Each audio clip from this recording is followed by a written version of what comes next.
Azərbaycanda saatlıq əmək haqqı sisteminə keçid daha qısa zamanda reallaşa bilər. Əmək və Əhalinin Sosial Müdafiəsi Nazirliyi bu istiqamətdə qanun layihəsinin hazırlanması üzərində işləyir. Deputat Vüqar Bayramov öz Facebook səhifəsində paylaşım edərək bildirib ki, inkişaf etmiş ölkələrin təcrübəsi göstərir ki, saatlıq əmək haqqı sisteminin bir sıra mühüm üstünlükləri var. Bu yeni sistem nə dəyişəcək?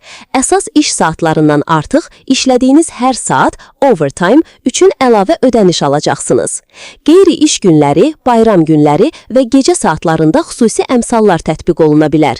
Bir neçə iş yerində eyni vaxtda saat hesabı ilə çalışmaq imkanınız genişlənəcək. Əməyiniz daha dəqiq və ədalətli qiymətləndiriləcək. Aylıq əmək haqqı əvəzinə saatlıq tarif əsasında hesablanma aparılacaq. Vüqar Bayramov qeyd edib ki, saatlıq minimum əmək haqqı aylıq minimum əmək haqqına uyğunlaşdırılacaq və ondan yüksək olacaq. Yeni mexanizmin tətbiqi vətəndaşların əmək haqqının artmasına və əməyin daha yüksək qiymətləndirilməsinə imkan yaradacaq. Videoda ətraflı müzakirə olunur. Saatlıq əmək haqqı sistemi necə işləyəcək? Hansı sahələrdə bu sistem daha çox fayda verəcək? Vətəndaşlar üçün hansı üstünlüklər və mümkün risklər var? Beynəlxalq təcrübədə bu sistem necə tətbiq olunur? Dəyişiklik nə vaxt qüvvəyə minə bilər?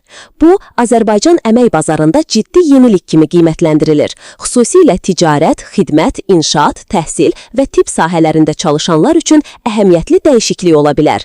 Siz bu yeni sistemi necə qəbul edirsiniz?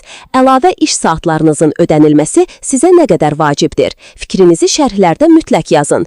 Abunə olun və zəng formasını aktiv edin ki, əmək haqqı, pensiya, sosial müdafiə və yeni qanunlarla bağlı bütün yeniliklərdən vaxtında xəbərdar olasınız.